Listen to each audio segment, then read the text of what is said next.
Pandesara police સ્ટેશનમાં તેમજ શહેર વિસ્તારના અલગ અલગ પોલીસ સ્ટેશનના મળીને કુલ 11 વર્ષ સુધાયેલા વાહન ચોરીના ગુનાઓનો ભેદ ઉકેલી ગુનામાં સંડોવાયેલ 7 આરોપીઓ અને કાયદાના સંઘર્ષમાં આવેલ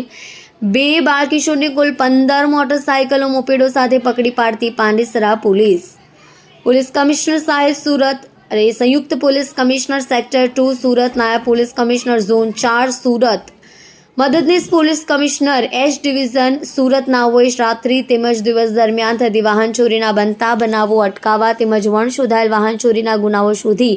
આરોપીઓને પકડી પાડવા સૂચના આપી હોય, જે સૂચનાને આધારે police inspector H M. Gadhvi, police inspector I M. હુડદ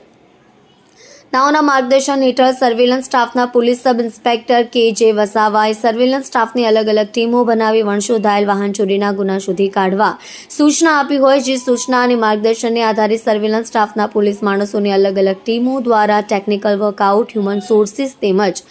બાતમી હકીકતને આધારે અત્રેના પાંડેસરા પોલીસ સ્ટેશનના તેમજ સુરત શહેરના અલગ અલગ પોલીસ સ્ટેશનમાં નોંધાયેલ વણશોધાયેલ વાહન ચોરીના ગુનાઓનો ભેદ ઉકેલી ગુનામાં સંડોવાયેલ 7 આરોપીઓ અને કાયદાના સંઘર્ષમાં આવેલ 2 બાળકિશોરને કુલ્લે 15 મોટરસાયકલો મોપેડ સાથે પકડી પાડી કાયદેસરની કાર્યવાહી કરી છે।